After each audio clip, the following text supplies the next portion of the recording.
Welcome to Mission Critical, sale-leaseback podcast by Ascension, the world's #1 sale-leaseback show. We share the latest in sale-leaseback advice from the best in the game to keep you at the cutting edge of the hottest emerging practices in corporate real estate. I'm your host, Tom Johnson.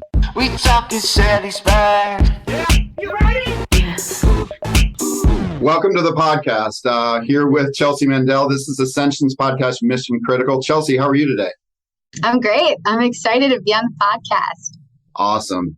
Nice to have you here. So for everybody who's not aware of who Chelsea Mandel is, Chelsea's the co-founder and managing director at Ascension, a company she helped build from the ground up starting in April of this year. Prior to working at Ascension, she was previously the top advisor at a Chicago-based sale-leaseback advisory firm, where she ran the New York office and closed about $1 billion in sale-leaseback. She began her sale-leaseback journey on the principal investment side as the first hire for New Mountain Capital's net lease and sale-leaseback fund. Prior to joining New Mountain Capital, she was on the acquisitions team at Starwood. She graduated top of her class from Dartmouth. I know from working with you every day, you're a big Dartmouth alumni, very involved in school. Go Big Green.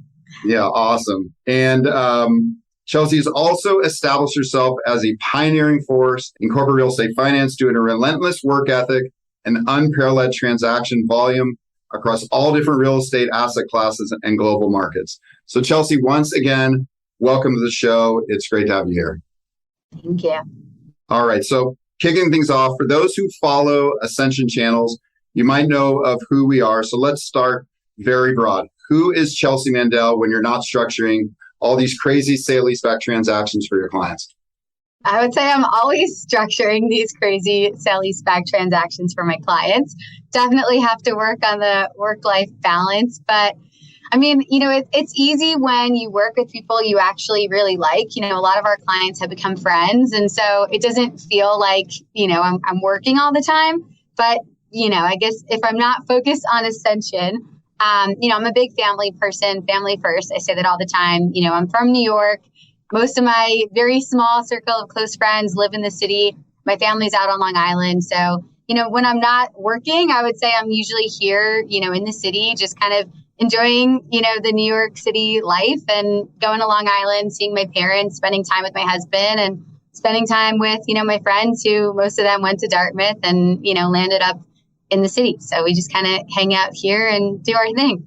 Very cool. And I know from working with you, you do actually have a pretty good work-life balance. I know you and your husband, you do some nice trips. You also get to do some nice trips where you get to balance work and pleasure. You did recently, we're on a panel, hosted a panel in Chicago. You did another great one out in London. And so you get a little bit of the parlay. We love to parlay a good, business trip or client trip with just some fun. So yeah, we did the London panel, made it kind of a mini moon. We got married the weekend before. So that was a lot of fun. But love traveling when we can. Obviously have been limited on vacations with the new company this year, but hopefully do, a more proper honeymoon next summer. Awesome. Very cool. Congrats on the wedding again. So let's get back to what you are doing with Ascension and in particular leading the private equity group within the company. So explain the purpose of the private equity silo, as we call it within Ascension. Yeah. So, I mean, just, for people who maybe are unaware how we're set up. So we have, our 4 business units. We have private equity and financial sponsors, our owner user team focused on family and founder-owned companies. We have our strategic advisory partners who are mostly working with other, middle market players, whether it's investment bankers, lenders, other advisors in the space. And then we have our capital markets team sourcing, in-house debt finance for the product typically that we're selling. So in my, role as the head of private equity and financial sponsors, we're mostly working with middle market, private equity firms, family offices, other sponsors, typically in one of 2 different paths. So the first is, if they have existing real estate in the portfolio through a portfolio company, whether it's manufacturing facilities, distribution centers, retail assets, healthcare, medical, really anything, so long as it's mission critical to the operating company and single tenant in nature. So we're helping sponsors in that way to just free up capital that they have tied up in those properties. So they're typically, leveraging the sale-leaseback to just generate capital that they have a higher and better use for. So whether they're using the proceeds to pay down debt or buy equipment or, take a dividend even to take some chips off the table. That's sort of how we work with sponsors, within the real estate that is currently owned in their portfolio. The other, probably 60% of our business at this point, in the private equity world is working in the context of a live M&A situation. So the sponsor would come to us and say, we're looking at acquiring this business. It has a real estate component, again, distribution center, whatever it is, it's critical to the company that operates there. We typically will get a SIM or just some high level, financial information on the company, some addresses of the owned properties, and we'll get a valuation to the sponsor and say, here's what we can do in terms of structuring a sale-leaseback. These are the key lease terms. This is the corresponding valuation. And it's helpful for them because they could really, incorporate that sale-leaseback valuation into their underwriting of the company. So whether that, just allows them to provide a holistic liquidity solution for the seller because they have a solution for the opco and the real estate, so typically that can make them more competitive, or they're actually using the sale-leaseback to create some spread in valuation, which then allows them to pay more for the operating company, because they can kind of factor that into their underwrite. And so that's, a large majority of what we spend our day focused on. If it's not, a live transaction, it's just getting these valuations out to really be a helpful resource, for our client. And I would say, we're happy to look at those deals super early stage, even kind of pre-LOI or pre-IOI even, just to really be helpful to the client so that they can take this into account when they're bidding on the business. And we understand, obviously, not every deal that we look at is going to get signed up and not every deal that they bid on, is going to close. But that's really how we can add value and be a trusted resource. Very cool. So let's talk about why you and Mike decided to start Ascension and what was the value add prop that you thought you two as partners could bring to the table. And I love asking this question. I love hearing this answer because, as a former broker, I did a partner brokerage for 15 years and now in the COO role, I'm very experienced and versed on sitting in on sales meetings. I'm helping the sales team now being involved in upper management of the company. And I've sat in on calls where somebody goes, hey, why should I work with Ascension? Why shouldn't I work with somebody else? So I think no better source to ask than you is why did you guys decide to do this? And why did you think you could do it best? And then I'll have some follow-up questions from there. Yeah. I think there's a number of different reasons. There's also a number of different kind of routes to go down. I think the question of why did we start Ascension and then why did we partner, to launch this together? I think to start, why did we start Ascension?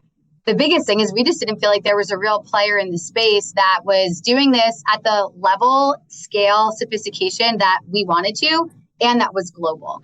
And with our focus, in the middle market, whether it's family owned, founder owned, private equity owned, it allows us to hone in on a particular type of business where this strategy makes a ton of sense. And if we're providing that consistency of quality of service to these companies, regardless of their ownership structure, and doing it on a global scale, regardless of the location of these properties, that's something that we know our competitors are not doing. And they're not doing it well because, when I left my prior company, I could have gone to another company. But the rationale was that the company, the level of what I was looking for, the level that our clients actually deserve in terms of client service and efficiency of our processes and knowledge of the market, it just doesn't exist. And it doesn't exist, again, globally. So we're doing deals in North America, that's US, Canada, Mexico. We're doing deals in Europe. I used to say Western Europe, but now we're doing deals in Poland. So Europe, more broadly. And whether you're a sponsor that owns manufacturing facilities out in Poland or in Idaho or Kentucky, we're going to take into account change of control, assignment language, the fact that you're a sponsor, you're going to ultimately have to sell this company. And if you're going to local brokers out in, anywhere in Europe or local brokers here, you're not getting that consistency of what the sponsor cares about. You're not incorporating that into the lease in the right way. And you can get tripped up if you're, one of these owners of these companies, if you go to sell your business and you didn't have your lease structured for, with attention to those nuances, you can really get into a sticky situation. And so it was the global consistent focus for these middle market companies that we're really trying to solve for here. And in terms of, kind of the value add that each of us brings, I think from my standpoint, it's obvious I've been in the sale-leaseback space from the principal side, from the advisory side. I really have a well-rounded view of, all the things that the investors care about and the private equity owners care about, the family-owned business owners care about. It's a very well-rounded perspective from all the different, components of the investors and the counterparty on the other side of the transaction. And just having done it and having, so many reps, I think it'll be hard to find a question that, we can't answer or solve for in the sale-leaseback universe. And, most of my experience has been in the private equity space or in the middle market, a lot of industrial, healthcare, medical deals. Whereas Mike, he had a lot of experience and has a lot of experience in the retail space, QSR, dealing with franchisees, a little bit of a different component or a different focus in terms of the types of companies and the ownerships of those companies.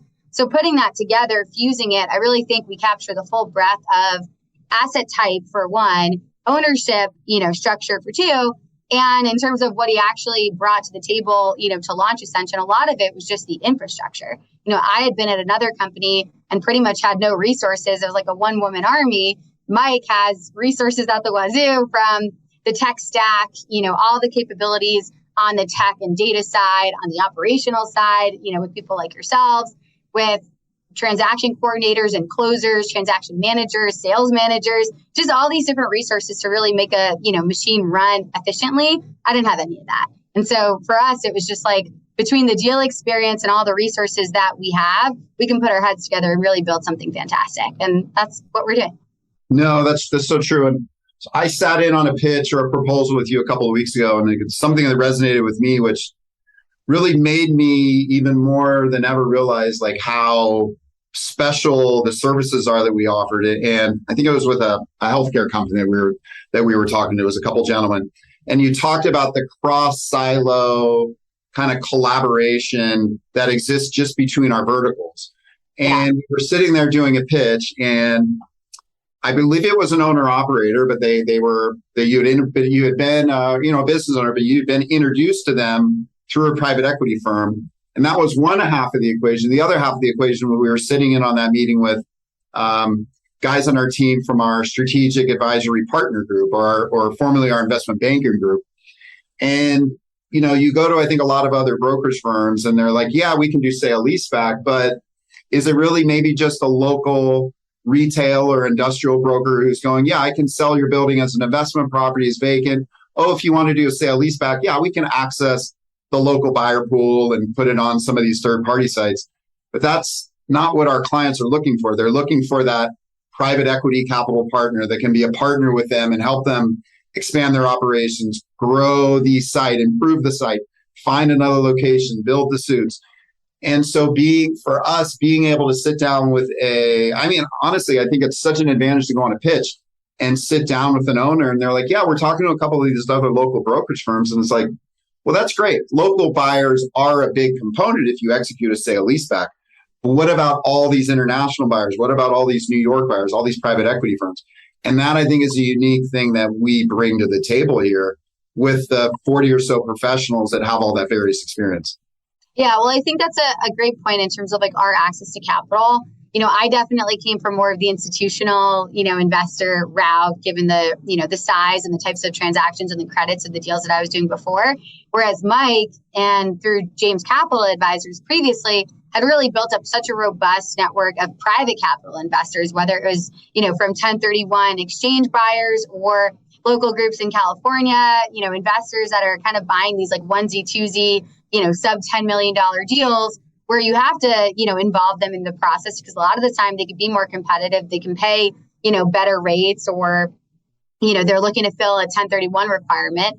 And having that mix of, private capital, high net worth individuals, individual investors, developers, family offices, plus your whole institutional world, all the REITs, all the funds, private groups, public groups, institutional asset managers, really diversified, more professional institutional investors.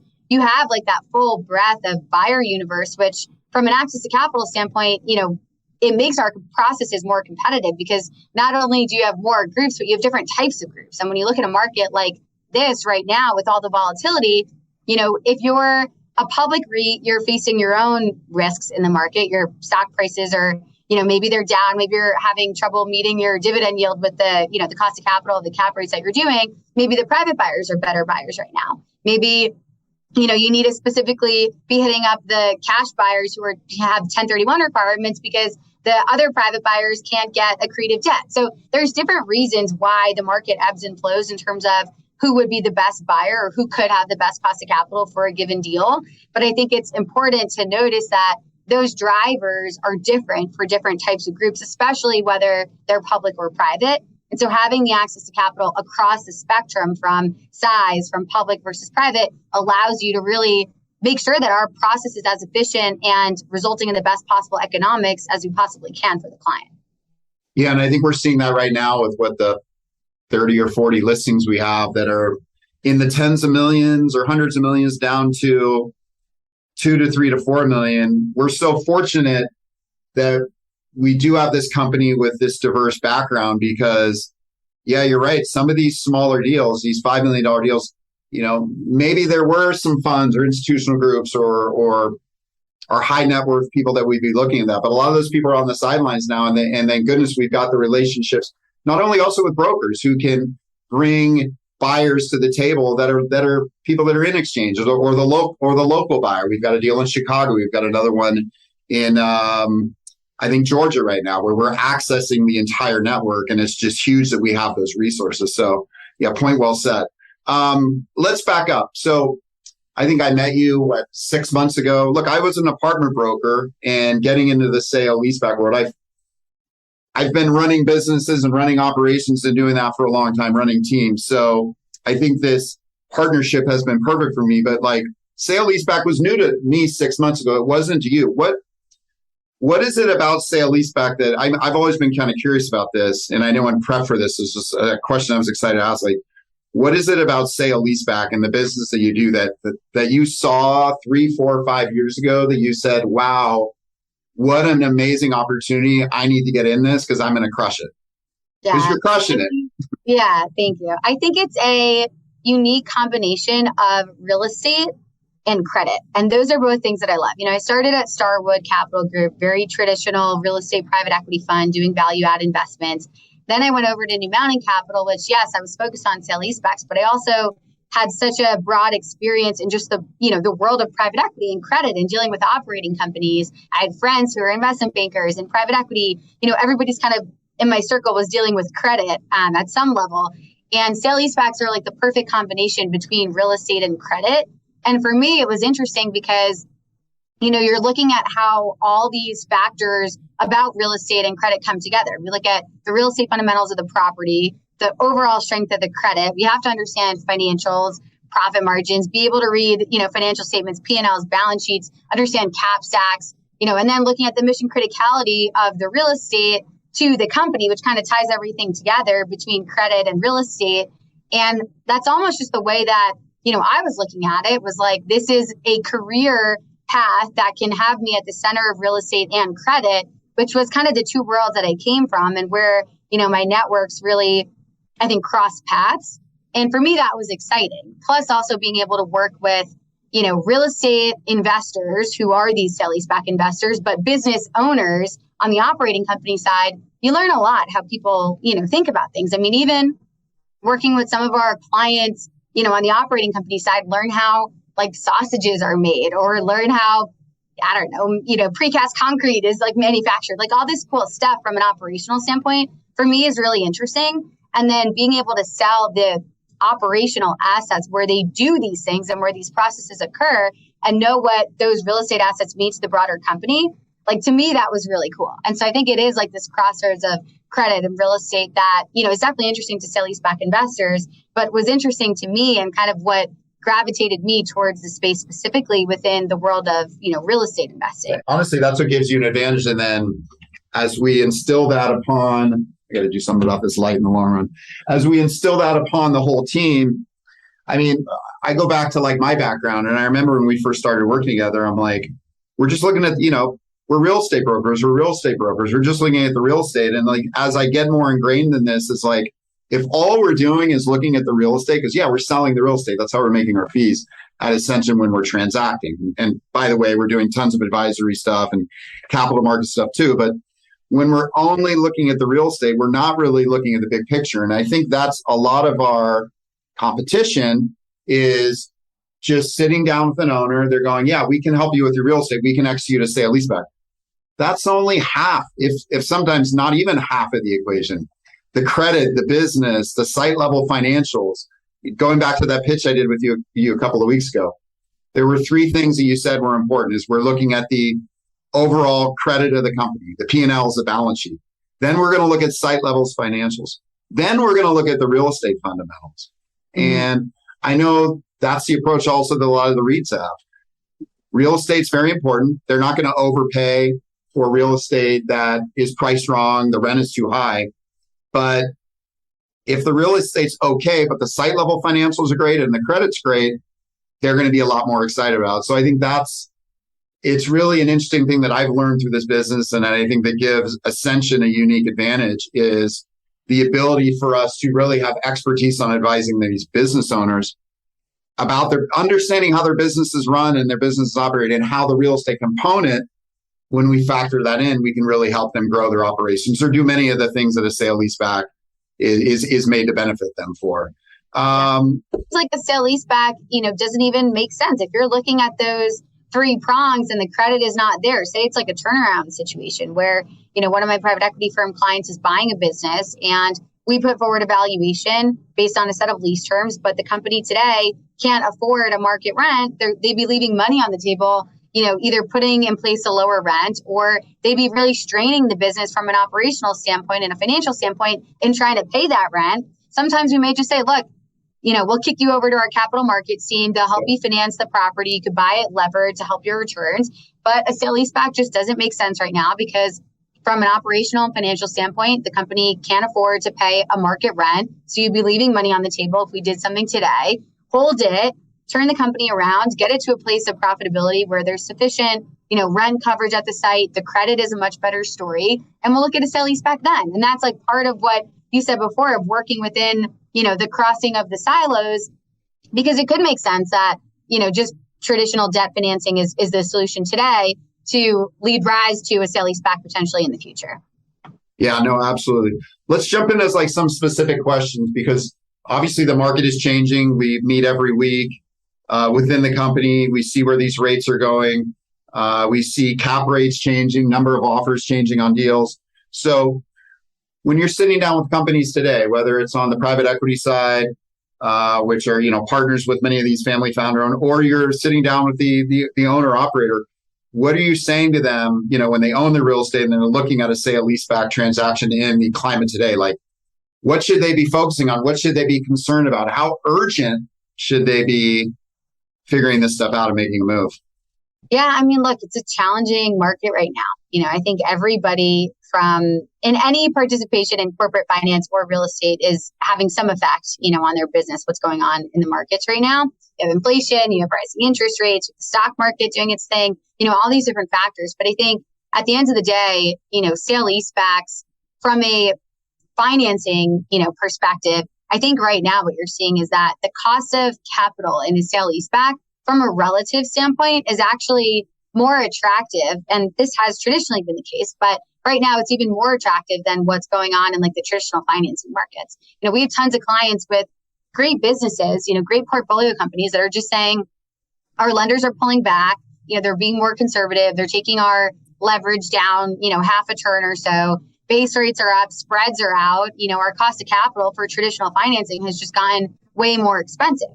Cap rates have also gone up. The cost of capital of sale-leasebacks has also gone up, but it hasn't been as aggressive. So right now, and I think I said this, a couple months ago, I think deals are going to 8 caps are the new normal, 8 handles. If this were a year ago, I'd be saying 6 handles, but the market has been moving quickly. The sale-leaseback market doesn't function in a vacuum. So everything that's going on does trickle into our space. But I think if you're a private equity firm and you're still buying companies, in the single digits to low double digits, which is most of our private equity clients, a sale-leaseback, even if it's an 8% cap rate, that's 12 and a half times multiple. That should still be, pretty accretive from an arbitrage standpoint. And when you look at that sale-leaseback versus the quantum of proceeds that you're getting from more traditional financing, I bet you sale-leaseback proceeds are multiples of that because leverage has come down. And even without, those factors, a sale-leaseback is typically giving you 2 to 3 times what the property, could be commanding with a traditional loan where they're looking at appraised value. The lenders aren't looking at, the value creation of a long-term lease. And so from a quantum standpoint, You have greater proceeds from a cost of capital standpoint. I think now you're getting a better cost of capital with the sale leaseback. And so I still think the arbitrage equation and, the relative cost of capital of the sale leaseback still makes a ton of sense, especially given what's going on in the other pieces of the market right now. Financing aside, arbitrage aside, doesn't it make sense for some of these owners just to do a sale leaseback because they can free up some capital, pack it away for a rainy day? If we think we're going into a recession, you can build up some of your reserves. Of course, obviously, you can invest it back in, get some equipment, do some things like that. But it seems to me like that's something that is going to resonate with a lot of people right now. Is I'm worried about cost increases. I'm worried about maybe my sales going down. Yeah, I think if it's, right? Using a sale leaseback to create some cash to put on your balance sheet for a rainy day, like that's the same thing we saw in the early days of COVID. Our business from a volume standpoint was booming, and it was mostly, family-owned business owners who were kind of just getting a bit conservative, a bit nervous about everything that was going on, was using a sale leaseback to generate cash to make payroll or to just have some reserves on the balance sheet, to be cautious in this environment. And yeah, I think that's definitely going to continue. Yeah, there's a lot of similarities there. I didn't even think about that. I mean, differences at that time. There was fear about COVID. Some lenders weren't willing to do things. But in any case, business owners were going, oh, shoot, I'm not going to make money for the next 6 months, maybe. The whole country is going to be shut down. And in some cases, okay, we go into a recession. I'm not going to make money for the next 6 or 12 months. And this is a way, it's the same thing. It's the same solution to solve a very similar problem, the causation being different. So what's the one piece of sale leaseback related advice that you'd give someone encountering their first deal? We got a lot of brokers listening to this call. What's the big piece of advice? What's Chelsea's $1 million answer? Well, what I would say is what I wish I knew for my first deal. And I remember this so vividly because I'm like, when you get like secondhand embarrassment looking at something that you did like at some point yourself. So my first deal ever on the advisor side. So, take into account the context here. I came from a very institutional investment firm. We never retraded a deal. We were really great to work with. Everything we signed up, we closed. So I moved over to the advisory side. I signed my first listing and I was like counting the dollars, like my commission, like I had already earned it. Cause I was like, deals always sell. Every deal I've seen go to market, always gets done and buyers always perform and it's always super easy. So I started counting up my commission. I'm like, all right, this is the money that I'm going to make this year. This is going to be awesome. Okay. If you were selling your first deal, like it is not done until the money hits your bank account and you see your wire come in because things happen, environmental happens, credit concerns happen, investment committees don't approve deals, property condition reports come back with tons of repairs, like things happen. So be resourceful, be a problem solver, right? Be thinking always of solutions and how to make things happen for your client and how to get things done. But just know it's never easy. There's no such thing as an easy deal. Hurdles will come up, challenges will come up, and you will work through them by being transparent with your client and letting them know, if issues come up. But don't ever think that it's over until it's over because the deal is not done until the money is in the bank. I wish someone told me this because I've heard that story from so many people, right? Don't buy the Rolex until your first Rolex until your first deal's closed. Yep. I had my first deal. I had a buyer walk away on the first deal that I ever signed up, which was a $50 million like food production facility sale leaseback, very good institutional quality deal. I signed up the deal. I was counting my commission. I was like, this is awesome. The buyer walked away from some credit concern that they dug into, over diligence. I didn't have any backup buyers because I didn't think I needed them because I thought, this was a done deal. This is a great deal. That's when I learned my lesson about backups. Always have backup buyers. Always be ready to pivot if you need or be able to pivot if you need to. What are you most looking forward to in 2023 as it relates to the sale leaseback industry? Yeah, look, I think Q4 is, it's going to be a rocky quarter. Thanks, Chelsea. One final question before we wrap up here. So we're in Q4. We're heading into 2023 shortly. A lot of noise in the market. What are you most looking forward to, though, in the industry overall as it relates to sale leasebacks in 2023? Yeah, I think I'm just looking for, the market to stabilize like everybody else. I think Q4 right now is going to be a choppy quarter. we have a lot of buyers that are kind of sitting, waiting to see what's going to happen. And, the kind of expectations between buyers and sellers, I think, is a bit wide right now, just given the market dislocation. So I'm just excited for things to hopefully come January, to stabilize a bit and get all the typical buyers, back into the market so we can just do what we do best. So that's what I'm hoping for. Awesome. And because there's a lot of money on the sidelines now, right? I mean, are they really, everybody that you talk to, are they just really looking for a little bit of certainty, whether it's going up or down, at least to have some certainty? Is it kind of the fear of the unknown right now that's really causing the biggest pause? It's not everybody, but yeah, it is the fear of the unknown. I mean, we're doing deals, I don't want to make it sound worse than it is. We are doing deals, we're closing deals, we're getting things done, but you do have pockets of the market where some buyers are out of the market, either because their stock prices are taking a beating and with their dividend yields, the cap rates that we need, make sense. And some buyers are out of the market because they rely on asset level financing and they can't get accretive debt and they're not going to do negative leverage deals. So you have sort of, a variety of reasons that are contributing to some buyers just being out on the sidelines if they can afford to be, and just kind of waiting and seeing for a couple months to see what happens. But I think by the time January comes around, the funds, the REITs, the more institutional groups at least have to start meeting their equity allocations for the year. So I think that'll get people back into the market for the ones that were able to, have the luxury of kind of waiting things out a bit. Yeah, that makes sense. Very cool. Thanks again for you joining us here. Mission Critical Ascension's podcast, the annual kickoff one. You are my first guest of many. First one, and I'm actually going to see you in 2-3 weeks out of New York. So thanks again, Chelsea. Mission Critical, a sale-leaseback podcast by Ascension. To find out more about Ascension and how we can help you achieve a higher standard of real estate advisory, visit www.higherascension.com. And then make sure to search for Mission Critical in Apple Podcasts, Spotify, and Google Podcasts, or anywhere else podcasts are found. We talking sale-leaseback.